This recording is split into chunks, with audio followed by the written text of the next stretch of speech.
Good evening, everybody, and welcome to our webinar this evening.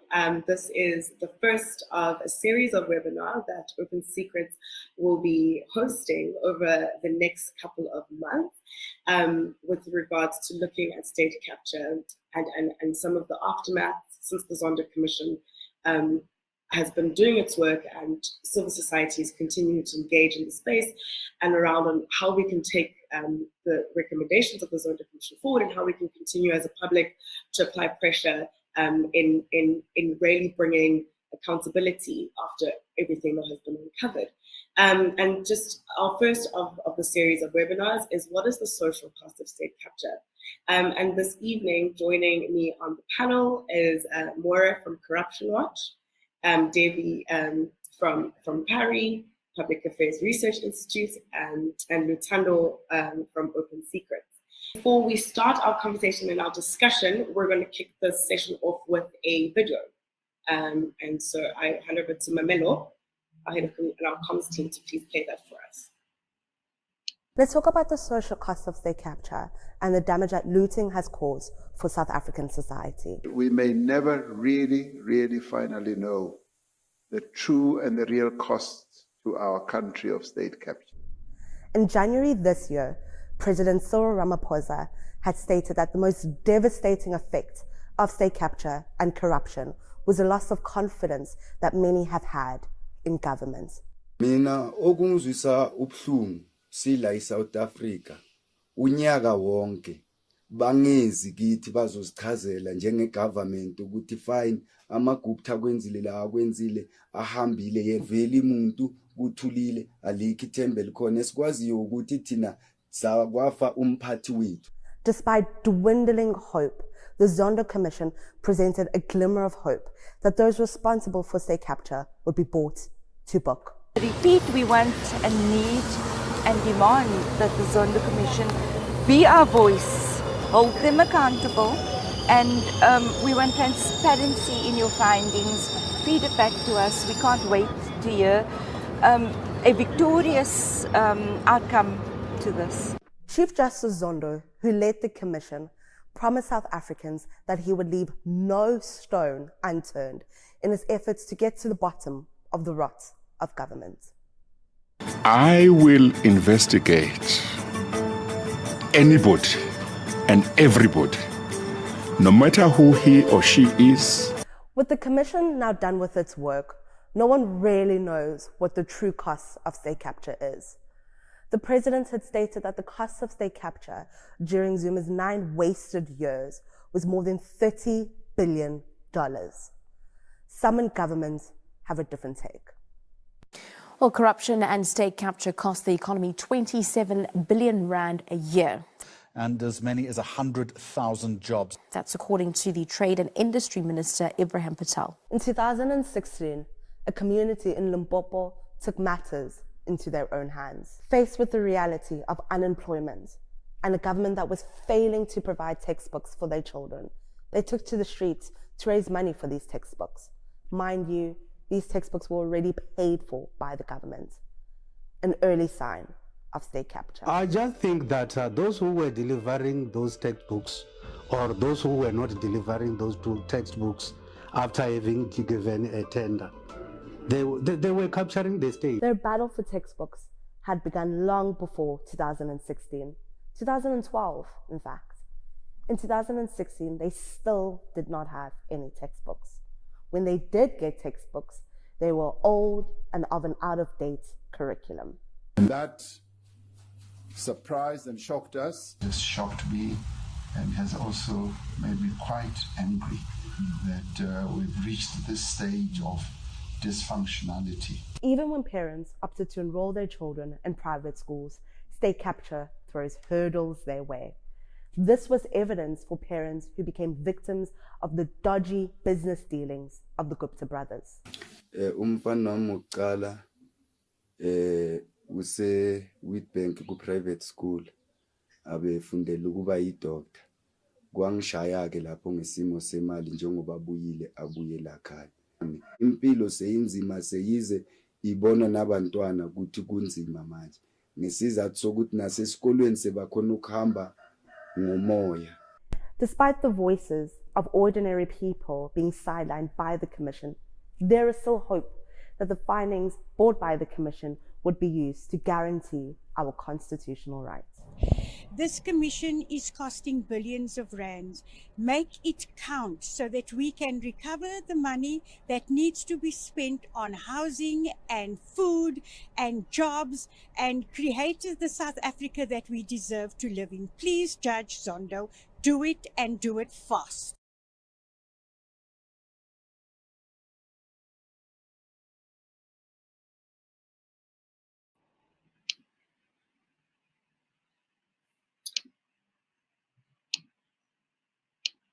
Oh, thank you for that video. It really grounds us in highlighting and spotlighting what we're here to have this conversation about in the social cost of state capture. So, we're looking around in our current context, and we see a strained fiscus, we see rolling blackouts and austerity, and hollowed out institutions. And the effects of state capture are immense, and they weigh heavily on South Africans and the people of South Africa. And the public at large. And it has left, state capture has left very few aspects of public life untouched, from public rail to education to the health sector, the defense industry, the freight rail, law enforcement, and our state revenue services. And the social damage caused by state capture is causing for us to urgently respond and call for accountability. And we must do more to hold the powerful accountable for the damage that they have done. And how do we go about achieving a just society when we have not fully grappled with the systemic and endemic effects of state capture? And as mentioned, joining me tonight is Moira Campbell, Devi Pillay, and Luthando Vilakazi. And to begin with, just for a brief intro of our panel, Moira is the head of communications at Corruption Watch, and has been active in social justice and development sector for several decades. At Corruption Watch, she is responsible for leading the design and implementation of the communication strategy and spearheading creative campaigns. Moira has a deep commitment to addressing inequality, injustice, and human rights abuses in the world, and is keenly aware of the devastating impact of corruption on the lives of the most vulnerable. Welcome, Moira, and thank you for being part of our panel tonight. And Devi Pillay is a researcher for the State Reform Program at Public Affairs Research Institute in Johannesburg. She worked as a researcher and analyst for the Zondo Commission for the entirety of its lifespan, where she worked on analyzing the evidence and witness testimonies collected, in addition to other research, in order to develop a comprehensive theory and systemic understanding of the phenomenon of state capture in South Africa. Welcome, David, and glad to have you on the panel tonight. And our third panelist is Luthando, who completed her LLB at the University of Cape Town and completed her articles with a focus on corporate mining and environmental law. Since then, she has worked in various civil society organizations with a focus on human rights, women's land rights, as well as renewables and the just transition towards sustainability, and is currently a lawyer at Open Secrets. Welcome, Luthando, and glad to have you here this evening. So if I can kick us off, Moira, if I can turn to you for one of our first questions. So throughout the lifespan of the Zondo Commission, Corruption Watch has been covering the daily proceedings of the Commission and has made this coverage publicly available. And Corruption Watch has since released a podcast series called Zondo Commission Unpacked. And so from Corruption Watch's particular experience and particular work, what has best illustrated the social cost of state capture? Thanks for that introduction, Zen, and welcome to the panelists and everybody who's participating. I think I'd like to just start with what one of our key motivating factors for behind our decision to follow the proceedings from day one was really the need to unpack the wide-ranging economic and social consequences of the corruption at the heart of the state capture project. And as you've already said, we did so by producing daily Zondo updates and made those available to members of the public, and in particular community media practitioners who we felt would not necessarily have access to those resources or to actually being physically in the room.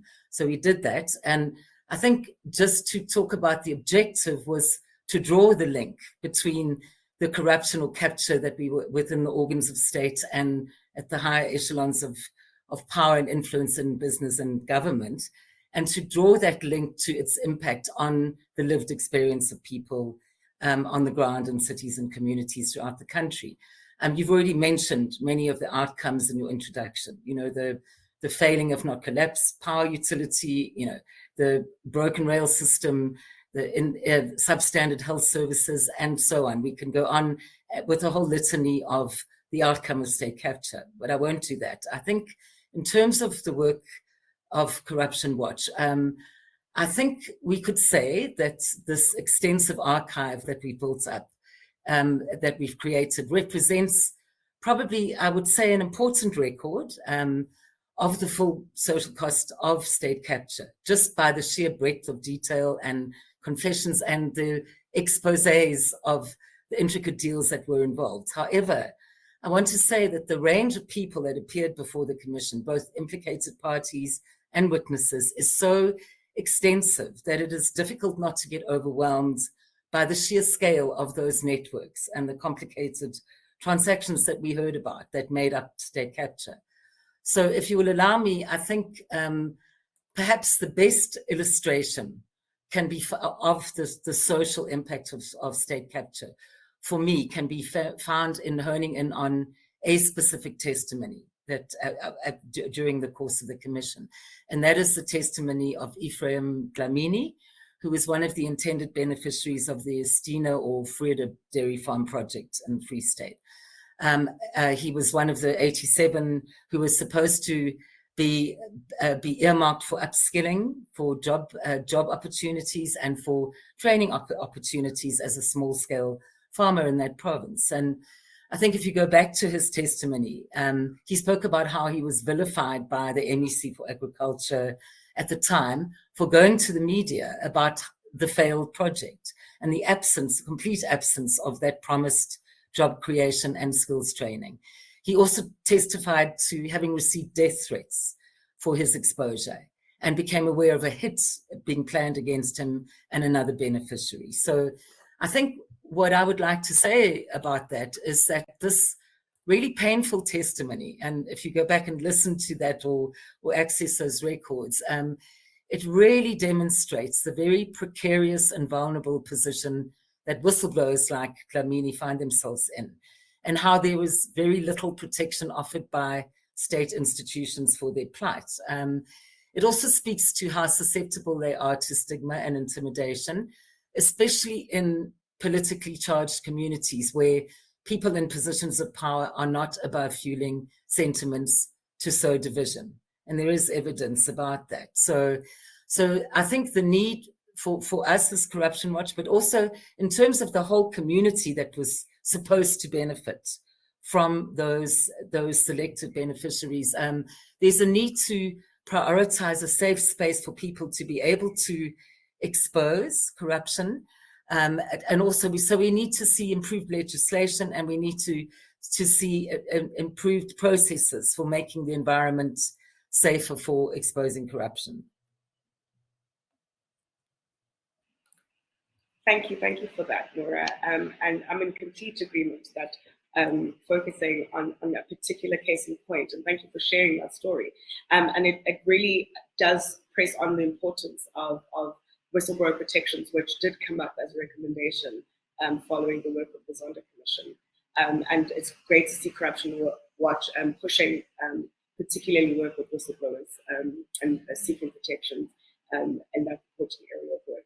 So thank you, Moira, for that. And I think if I can go to Devi for the next question.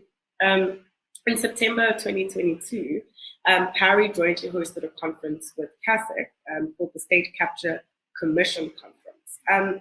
And as we know, this conference focused in particular on the Zondo Commission and was a step to say, what can we do now as civil society following this? And so what were some of the lessons that were drawn from that process, in particular with regards to the social cost of state capture?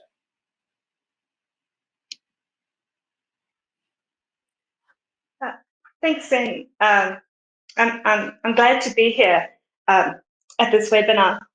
The conference that we hosted in September focused really on the findings and recommendations of the report. And I'll talk about this a little bit later, but I think one of the areas where the report fell short was in its ability to convey the various costs of state capture, particularly the non-financial costs. But that said, there were a couple of major through lines that came through consistently over the 2 days that we had our conference.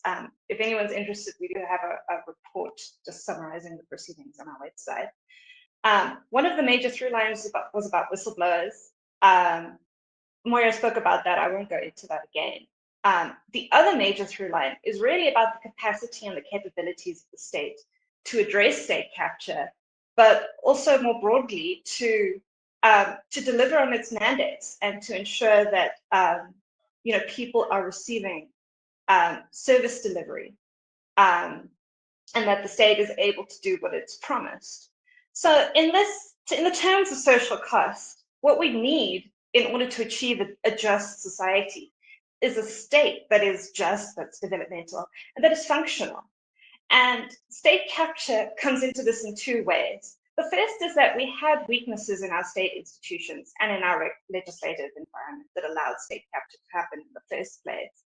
These have existed for a long time and continue to persist. And the second is that, of course, the project of state capture itself then did incalculable damage in both of those respects to the legislative environment and to our institutions of the state, which means that systemic corruption at this level, and looking beyond the individual cases investigated by the Commission, but at every level, from the national to the local, across your public entities and in your private institutions, the social cost means that the core institutions that are meant to protect people and that are meant to deliver justice are not able to do their jobs, let alone address the direct consequences of state capture. When we're calling for prosecutions, for example, I mean, just to get to that level, we're looking at an enormous task of recapacitation of the criminal justice system. So a couple of things that came out of the conference include the importance of accountability and enforcement. We need to set precedents that there are consequences for the kinds of wrongdoing uncovered by the Commission. But also that in order to rebuild trust in state institutions, justice needs to be seen to be done. I think is a very potent issue. Then, of course, there's the importance of institutional and legal reform. A lot of the conference focused on this, and so does a lot of the work of PARI and other organizations in the civil society space. But we need to rebuild our state institutions so that they're capable of executing their mandates.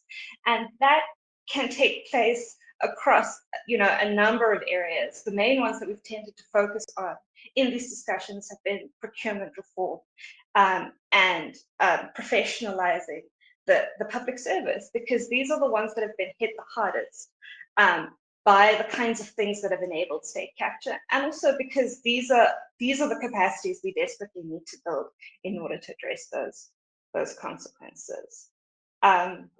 So that's broadly the lessons that we drew from the process of the conference. I think there's much more that can be said, but I'll leave it there for now. Absolutely. Thank you very much, Devi, for sharing that. And I think you bring up, I think we'll come back to the important point that you brought up about state institutional reform and legal reform, which I know you'll speak a little bit more to later. So we'll come back to that. So thank you. But just to move on to Luthando, Open Secrets work in the main focuses on the private sector and its role in state capture, the enablers of state capture. And most recently, Open Secrets released a report called Wanted, State Capture Conspirators. And in this report, there was a focus on private sector enablers when it comes to particular state capture cases, such as Denel, SARS, SAA, and PRESA, and which in the report is termed the state-owned gravy train in reference to PRESA. Today, I think there's something like more than 500,000 commuters, in fact, having stopped using trains since 2013. And it would seem when it comes to thinking through the social costs of state capture, PRESA sits as a glaring case in point. And I know Open Secrets is doing some ongoing work on this area. And could you speak to us about some of that?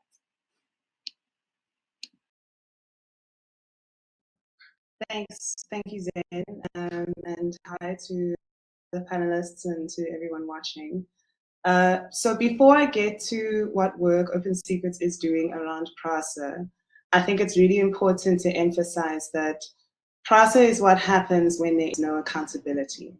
And it is a deep and arduous story about various levels of corruption within PRASA, within accountability institutions like the NPA and the Hawks, private sector entities like Swifambo Rail Leasing, and even international companies like Vossloh España, which is a Spanish subsidiary of a German company.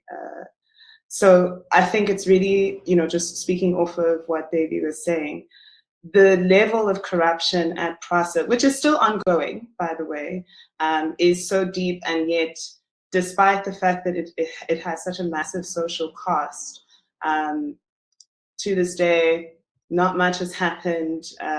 None of the investigations have moved forward. The NPA has seemingly taken no steps to prioritize, essentially billions of rands worth of looting at PRASA. And just to speak to what that actually looks like for your daily, commuters, as you said, 500,000 people have stopped using it since 2013.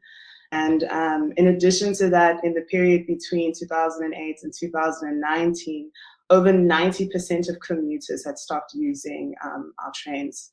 And that number looks like, from 3.8 million people to less than 500,000 at that point.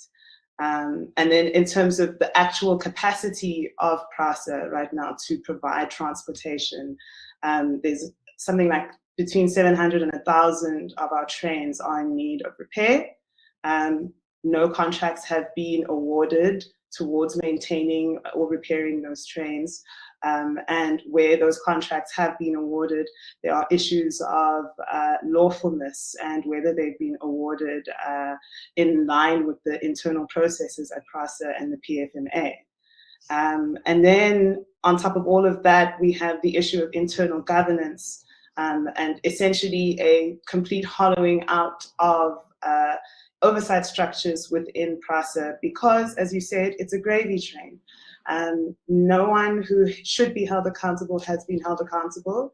And that's why we currently have persons implicated in it, in the sort of the looting of PRASA, performing oversight roles on parliamentary committees, or once again signing unlawful contracts through shady tender processes in order to make a really good buck.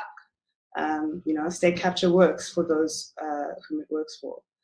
But just to come back to what Open Secrets is doing on PRASA.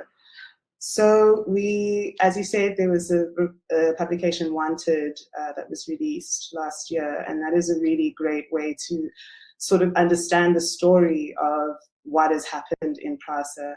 And since then, we have taken a sort of twofold approach where we are trying to focus on the low-hanging fruit, people whose undeniable criminal activity could be open and shut if the NPA chose to act as soon as tomorrow. And one of those persons is Lucky Montana, former group CEO of PRASA. At the time, the Swifambo Rail contract was concluded. For those of you who don't know, that was the contract where PRASA spent 3.5 billion rand on trains that don't fit our rail system because they bought them from an international company, Vossloh, and made sure that persons within that process were able to profit off of that, regardless of the fact that all of that money was spent and rail commuters are no longer even using our trains because of the state of disrepair. So we are in the process of going to the NPA to demand that they act. But the reason why this is a sort of twofold approach is that Open Secrets, together with many different stages, many different stages of the story of PRASA, the public protector notified, in her report, she said that there is flagrant corruption and looting happening at PRASA, and there are deep irregularities that need to be addressed. The Zondo Commission also addressed the need for a possible commission of inquiry into PRASA alone, over and above this. And other civil society organizations like Alta and Unite Behind have also tried to take on this matter. Even persons within PRASA, whistleblowers, which is why I think Moira's point about bolstering corruption, anti-corruption measures is very important, because they are now being targeted in terms of having said and spoken out. So not only is there a deep failure within PRASA, but at every moment where there can be accountability, the NPA chooses to turn a blind eye. The Hawks continue to stall its investigation, and no one has been able to get an answer, even from the president, on why they are not prioritizing this issue. So that work is something that we feel is important, because if this continues any longer, we cannot say that we have a national rail system at all. And that goes deeply to the sort of, we need transport to live. And the cost that that has on your everyday person who needs to be able to go to work, access any kind of, social utility, or children going to school. There are so many reasons why PRASA is important, and we know obviously that starts with the Constitution. So I feel like I've said a mouthful, but the point is that PRASA is something that actually is urgent, and we've been able to get away with not making it an urgency for so long, because we are sort of numb to the extent of looting and the extent of people's rights being eroded. But there has to be accountability at every level, from government, within PRASA, accountability agencies, and foreign companies like Vosloo.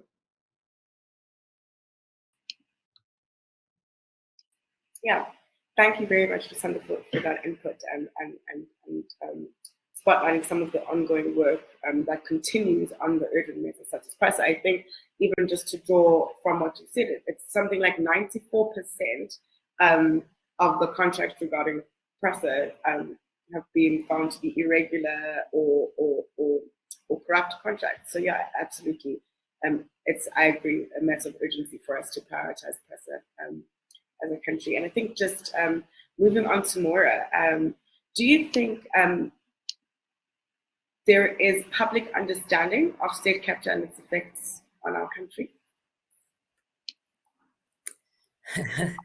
I mean, it's in some ways it's a difficult question to answer, but probably I think if we look around us, I would say that I'm not sure that there's sufficient understanding of how these patterns of state capture had played out on the ground. And so let me just go back and say, for those of us who have followed and documented the effects of state capture, there's a sense that we have, and I think my colleagues have said the same thing, that this is the tip of the iceberg, right? That, the systems and networks of patronage and graft that were exposed at Zondo could no doubt be uncovered in countless municipalities and state institutions across the country, in multiple sectors, with private sector complicity across the board. So I think we are all aware of that. But I think there's a real sense that there's a strong need for us to really unpack what those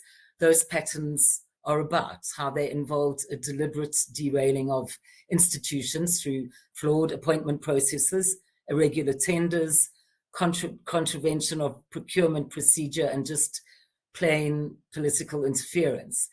I think when we heard of, and just to pick up on where Luthando was talking about PRASA, when we heard of those inflated costs of trains being ordered and delivered by PRASA, which turned out to be the wrong trains, not fit for purpose, or the ballooning expenditure at Eskom power plants, delayed delivery schedules, the appointment of Gupta-linked contractors not equipped for the task, or the hollowing out of the criminal justice institutions like the NPA, SARS, our national airline. You know, it should in many ways be evident that we are in the state we are in today as a result of these events. But, you know, we also know that a lot of this preceded the 9 years that we talk about over the state capture era. So what I think we need to do far more effectively as civil society is to tell the story of the knock-on effects of state capture corruption and how it involves diverted, or let's say theft of resources, political interference, irregular, inappropriate appointments, as I've said before, to positions of leadership at key institutions. So we need to show that when procurement processes are subverted, and Devi alluded to the need for procurement reform, we are also working in that area, but when those processes are subverted to benefit certain public and private sector individuals, and not just individuals, but systems as well, that required infrastructure, the trains, the power supply, safety and security measures in communities, or upliftment projects, they are not delivered. And it is those who have a right to those services or advancement opportunities who suffer. I'd say again on the question of leadership, which is another area of work that we've put a lot of emphasis on, when the wrong people are put into positions of such strategic national importance as Eskom, as, you know, state-owned, other state-owned entities, or PRASA, not to mention law enforcement institutions, due to political interference or vested interests, once again, it's the people whom those entities are supposed to serve who pay the price. So, you know, I don't think that there's sufficient understanding. I think we know when people feel unsafe in their communities, or they have no houses, or witness the declining state of roads, infrastructure, lack of water, power supply, we need to expose how those implicated in the very people receiving bribes, perks, handouts, facilitated by those powerful private sector players that you guys at Open Secrets are doing such a good job of exposing, or the people winning tenders and jobs to which they are not entitled, or they're not suitable for, they are responsible for our failing state. So there is a link. And, you know, we often get a lot of sort of pushback, but it's not just about targeting successful or prominent business and political leaders in our country, but it really is about how the people that we've heard about, this whole parade of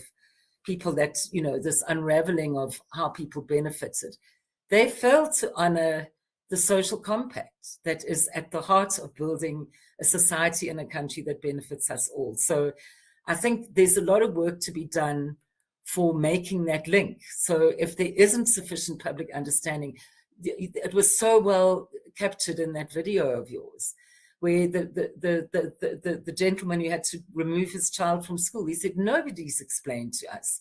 Nobody's told us how the Guptas have impacted my day-to-day life, you know. So I also think, just as a last point to answer your question, which I hope I have, is that we really need to do better at engaging all sectors of society in demanding transparency and accountable leadership. But we need to bring everybody along, kind of, you know, and really unpack it, because we are sort of in the midst of it. And I think the real implications of what it means there's a lot of work to do.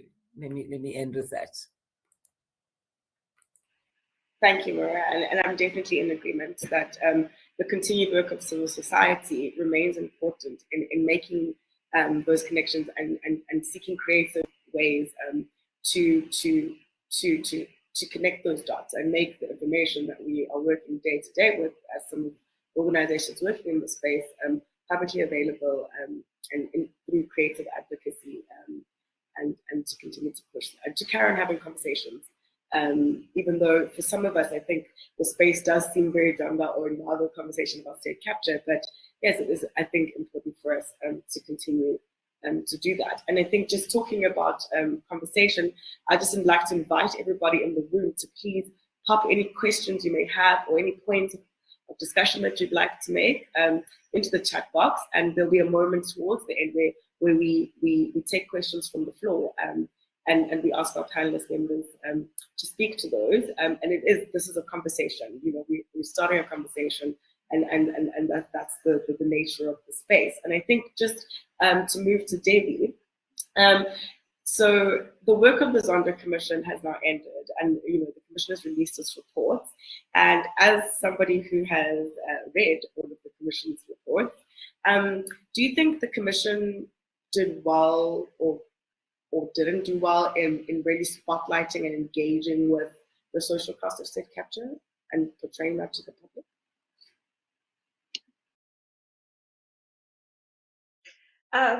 No. In the final analysis, I think most of us would agree that in terms of communication, there was a real missed opportunity on the part of the Commission, particularly with regards to its reports. Look, if you read the reports closely, and I think I'm one of the few people that's read all 6 of them, because they're incredibly dense, not necessarily incredibly accessible. And if it isn't your day job, it just requires a lot of time to put into it. But if you read them closely, there's a lot that you can take away from it in terms of your damage to institutions, your erosion of government systems, about financial costs, about the experiences of whistleblowers and, you know, other dedicated civil servants who were driven out of their positions, who face those costs. And in some work streams, for example, the Estina work stream, there was some careful work being done to show those social costs there. So, you know, a lot of this material is in the reports. And although it wasn't in the Commission's mandate or terms of reference, I do think there was a missed opportunity. The Commission could have brought these things together, could have created something extremely impactful to put everything on one page and say, you know, if we look across the institutions of the state that we've investigated, if we look at how these patterns have been repeated again and again, if we look at what is in their terms of reference, the nature and extent of state capture, you know, this is what we really find in terms of how it has affected people very deeply. So I think that was a missed opportunity. And I think a missed opportunity more broadly to make those reports accessible. I mean, Moira was just talking about like whether or not there's an understanding of state capture and its complexities. There's a chapter in the State Capture Commission's report about what state capture is in their understanding. What are the patterns? What are the different elements that really defines this phenomenon?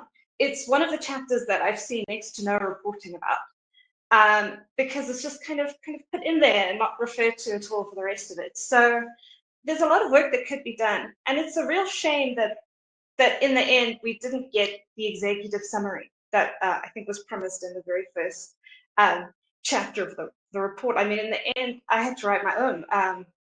Well, we at PARI have written like a 12-page summary of the Commission's reports. And the feedback we got from that was immense. And it really shows a big appetite for people, from people, to have a sort of digestible way to access the wealth of information that's in these reports.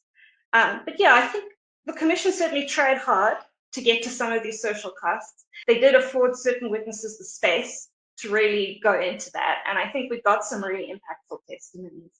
I think we got a lot of the financial analysis, but certainly, you know, it could have been brought together to a very powerful conclusion, and unfortunately it wasn't.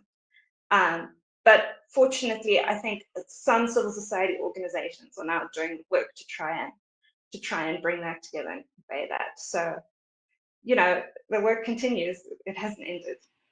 Absolutely. And thank you, Devi, for that input. And definitely, I think you end on quite a poignant point of the work continues and it hasn't ended. And I think just linking that to Moira's previous point of exactly that, civil society has to continue in the space and the work remains pressing, and in the sense also of presser. Luthando's word of it's urgent. And how do we continue that on? I think, Luthando, just to move to you, how has, in your opinion, has state capture affected the public's perception of the state's capacity to respond to and deal with social issues in South Africa?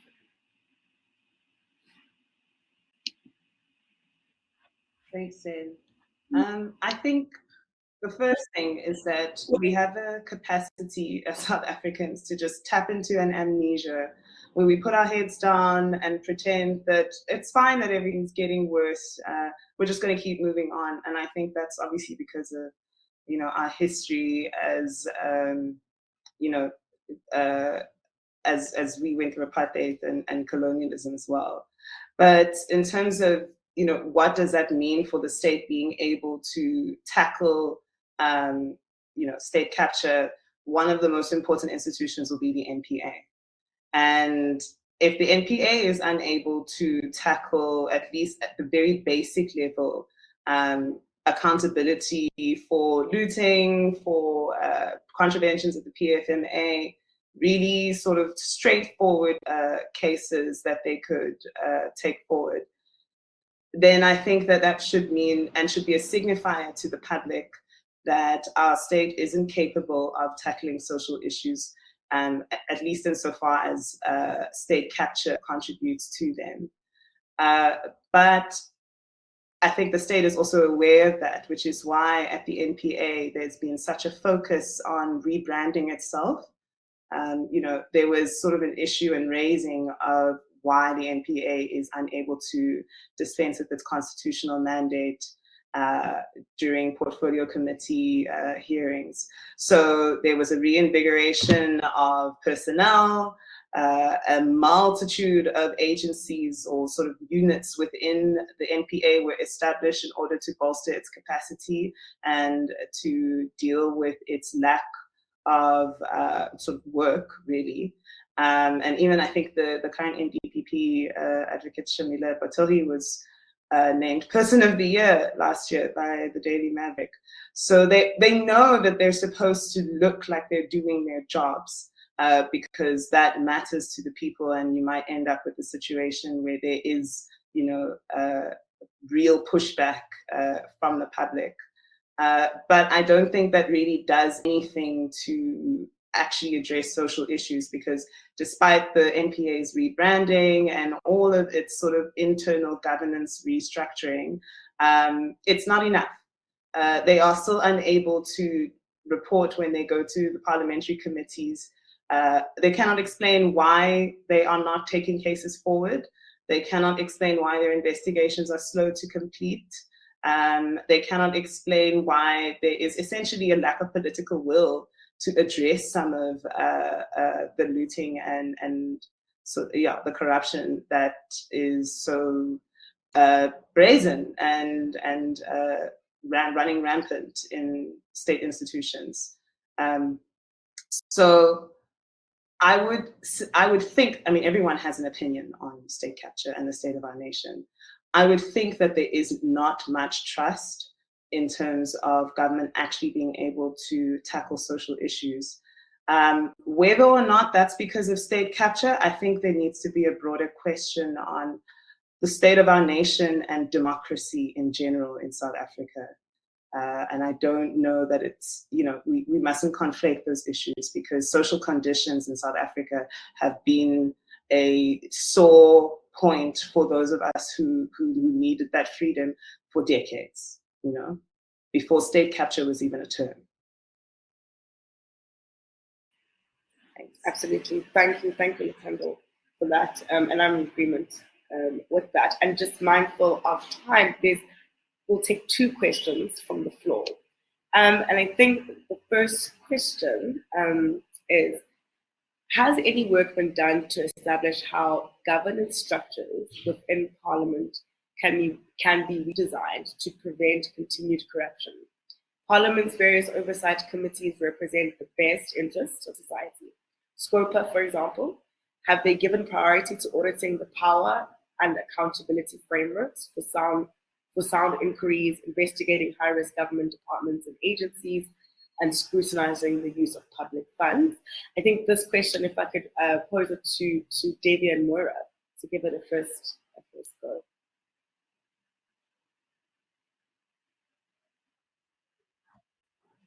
Certainly. a lot of work has been done on this, actually. The Commission itself issued extensive recommendations on various reforms to the way that Parliament works. It is, of course, up to Parliament to deliberate on those and decide if it wants to take any of those forward. Disappointingly, I think Parliament hasn't done much to communicate with us in that regard. And there's also been a lot of work done by civil society organizations, proposals as to how Parliament can function more efficiently. I think it was one of the most damning things to come out of the Commission's report, to look at how fundamentally not fit for purpose our oversight committees have been, and how Parliament had all but abdicated its role to hold the executive in check. So some of these reforms have great potential. Just remains to be seen whether there is the will to implement them, and when exactly Parliament plans on addressing the recommendation. If I could come in as well, Zen, just from the Corruption Watch perspective, I think, I alluded earlier to our work around appointment processes, and we've long been advocates for a much improved parliamentary appointment process. For the last 6 years, we've called for, transparent, merit-based, and public participatory appointment proceedings as minimum requirements to ensure that the appointment of skilled, ethical, independent people to these key public institutions. And those recommendations were actually included in the Zondo report. I think most people know that. We also recommend that it gets taken further, so that these get applied to ministerial and presidential appointments, and potentially even municipal managers at local government level. So those recommendations about improving at least the appointment of people through the parliamentary processes, that has been heard. Again, I think I would concur with Devi how those are adopted. I think we have reasonable sort of expectations that those will be taken on board. And I think just to say, that was a very good question, that it also, to me, it speaks to the need for us to really scrutinize the recommendations that have been made and to see whether they're being implemented. So that's a big role for us as civil society, is to be even more the watchdogs, and to be really pushing for real concrete implementation of those recommendations. But that's a very big one. Absolutely. Thank you, Devi and Moira. I think there's the second audience question, if I can pose it to you, Luthando. Beyond PRASA, how can we as a society imagine accountability for state capture beyond the NPA and the books?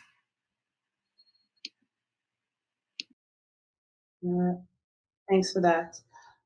So I think the very fact that, between Corruption Watch, Open Secrets, PARI, Outer, Unite Behind, various other civil society organizations, it's important for us to tackle institutional reform in state-owned entities, and that means trying to lobby Parliament to have better oversight capacities, being able to follow up on commitments that any state-owned entity makes or Parliament makes on these matters. And then obviously there's also legal reforms that are available to civil society as well, that could mean taking the NPA or the Hawks to court to demand that they act and do the work that they're supposed to be doing. But on the other hand, if we have to do the work of government, we are also at risk of other sort of private elements trying to take on that work. You might have situations where AfriForum is taking on private prosecutions as well. And I think that also just poses the question of, what is the actual state of our democracy? Is the institutional reform and legal reform work that we're doing enough to get us where we need to be and to actually address state capture? And also because I think the state capture as a concept is something that really, it just encapsulates what happens when a state is unable to perform is unable to do what it's supposed to for the sake of the people. And that's something that we see in apartheid and neocolonialism, you know, in so many other democratic instances. So I hope that answers the question. I think there are things that can happen beyond the NPA and the Hawks, but it's also important for us to consider whether that's enough.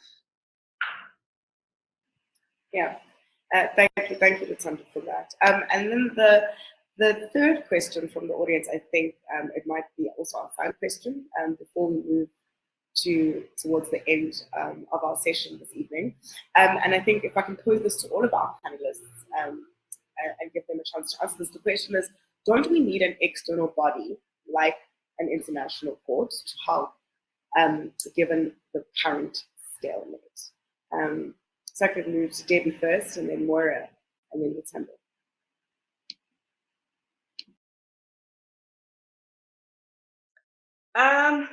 An international court.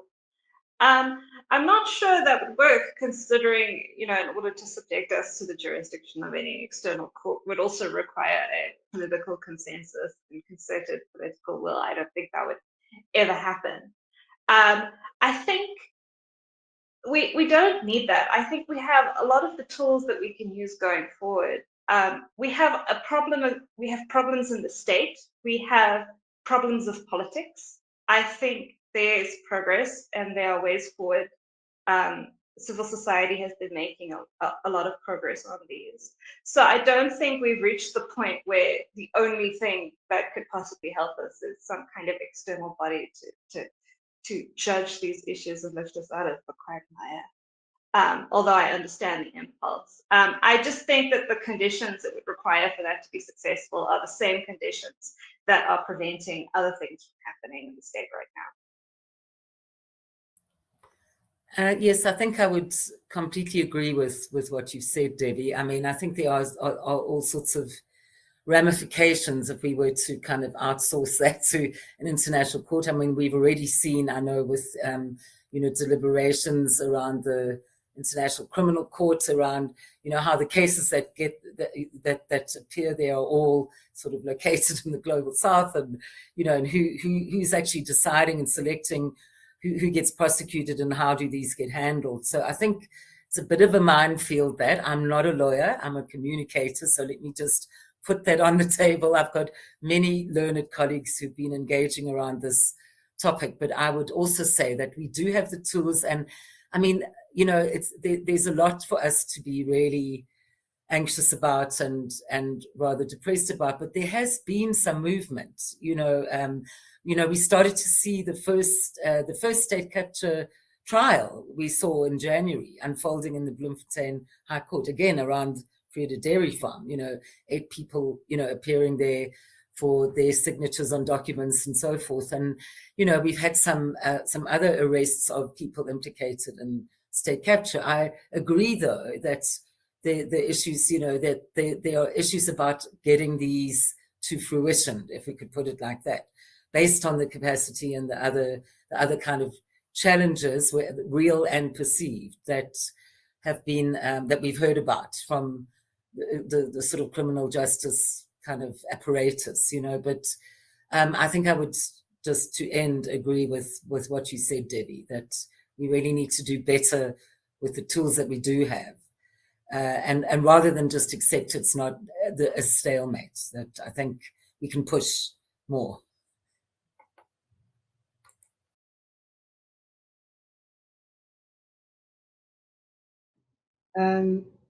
Hi, just to, you know, add to that, I also agree with the other panelists, with Moira and Devi, and I won't rehash the reasons why. I think you guys have covered that well.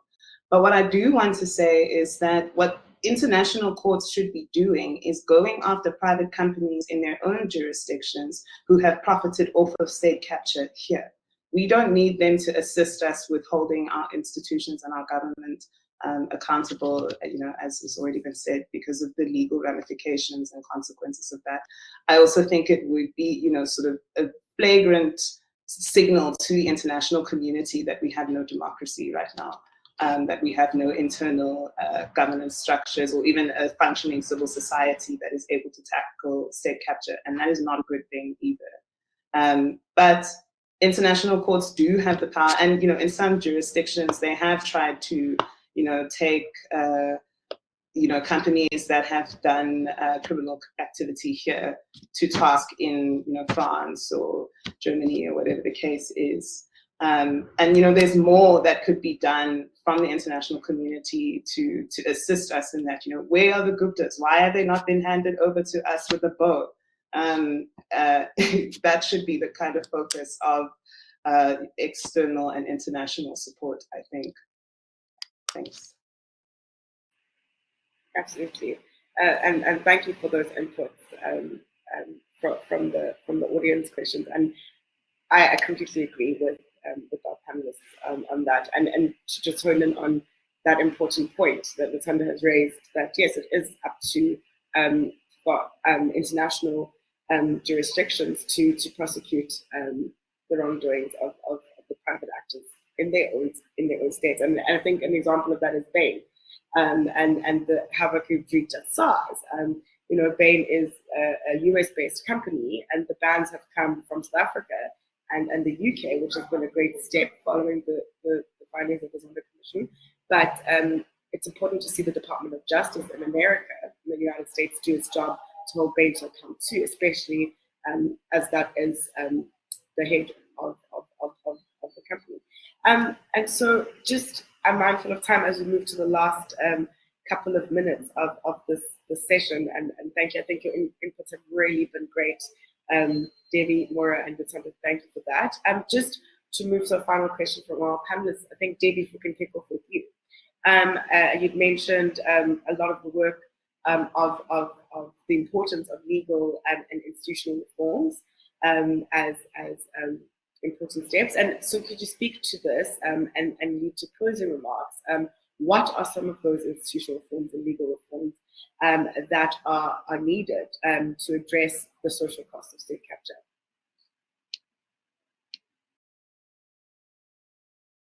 Thanks so much, Zen. Look, there are two major areas that I've personally done work on that I think are the most critical. The first is looking at the civil service and looking at the functioning of personnel practices in government. So this is about appointments and dismissals, like Moira was talking about earlier. It's about your selection criteria. It's about performance management. It's about how do we insulate the public service, the people who are doing the work of the state, from political pressures. Because one of the big things that the Zondo Commission really showed us is that state capture operates through this persistent, pervasive politicization of the state, of the civil service.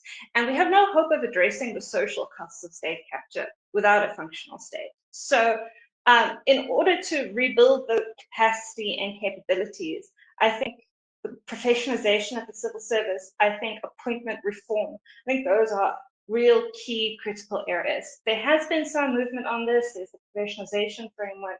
For example, the presidency made some promises in its response to the Zondo Commission report. Remains to be seen how those are going to be implemented. But certainly steps to depoliticize the public service, that's a major one.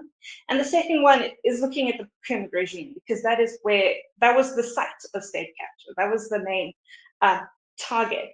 And unfortunately, because we have such a decapacitated state, procurement is also how the state does a lot of its work, by outsourcing a lot of its core functions, by procuring critical infrastructure.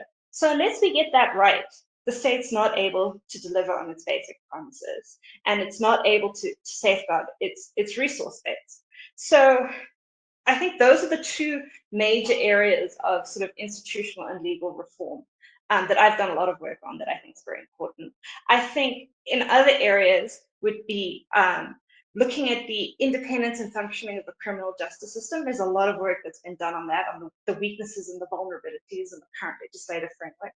And as we spoke about earlier, on parliamentary oversight.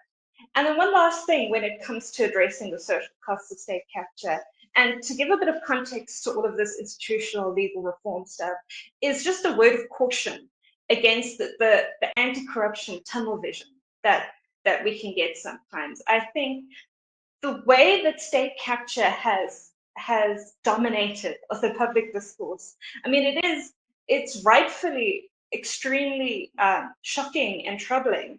But when we tend to focus on solutions solely to corruption without looking at broader problems that plague the state, that allowed systemic corruption to take place in the first place, I think we can sometimes go off path, and I think our focus blinds us to what might be some more appropriate solutions. I mean, for example, Luthando gave a really, really good explanation of the systemic corruption in PRASA earlier. But if we want to address the problems at PRASA, we also have to consider the long time disinvestment in rail that's been happening since the 80s. We have to look at public transport policies that have not been updated until very, very recently. So we have to allow ourselves to conceive of corruption and state capture within the broader context of the state, so that we can actually get down to addressing these social costs and not kind of move in this little anti-corruption circle, calling for people in orange overalls forever. Thanks very much for having me. It's been a great discussion. Oh, thank you, Devi, and thank you for adding your closing remarks. I'm in complete agreement. Moira, if I could move to you following those very clear points that Devi has put to us in terms of some of the things, institutional reform and legal reform that can be done and are needed to address the social cost of state capture. If I can move to you, Moira, beyond institutional and legal reform, of course, which are important, how are the other creative ways we can seek to address the social cost of state capture? Yeah, okay, so I'll try to be quick because I know that people have been patient, but I think there's, as I said before, a significant role for civil society. So not just ramping up our efforts to hold leaders to account, but also to demand transparency in how those resources are allocated and spent. And there are a number of different tools. We have one, Procurement Watch, and there are various other tools that organizations are currently sort of making available to be able to track that. But I think equally important is our capacity to reflect the voices and will of the people who've been left to deal with the consequences of state capture.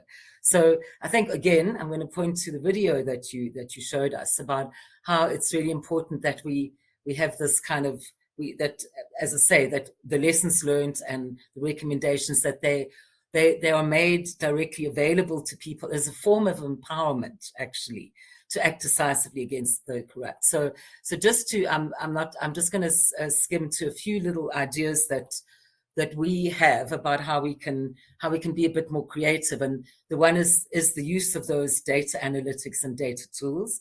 They have a vital role to play in understanding how resources are allocated, giving almost a kind of a snapshot of how these, how resources are made available, but also as this useful tool in the hands of communities, I think, who need to hold their elected officials accountable. And they also have a right to know how the resources are being used to develop or not in the communities in which they live. And I think, there's still a very big disconnect between the implications of state capture and its effects on the ground, as I said earlier as well. So there's space for what I think is a much better and coordinated communication effort. Of course, I'm going to say that because I see how, and the point that you made, Devi, about that chapter in the report, that's a kind of a low-hanging fruit. We should be taking that and using it and unpacking it. And so I think there's a great possibility for us as well to establish more multi-sectoral partnerships. I think there's a great opportunity for that. There are quite a lot that are mushrooming up, as we're involved in quite a few of them, as you guys are as well. But I think we really need to have a more coordinated communication effort, and probably not only around the findings of the Zondo Commission, but also the National Anti-Corruption Strategy. There's quite a lot of work that's happening around that. So I think there's a way for us to really sort of amplify, the way that we communicate about this, and to have a sort of all sectors involved, all of society involved. And, there are many ways we can do that. And, I think we're exploring those, as I say this. So thank you so much for inviting me. I've found it a very, very, very interesting webinar. And thank you to my colleagues. I've learned a lot. Great. Thank you so much, Moira, for that. And it's been great having you as well. Thank you for joining us. And I think, Luthando, if I can move to you for a similar question about beyond institutional reform and legal reform. What are some of the creative ways we can seek to address the social costs of state capture?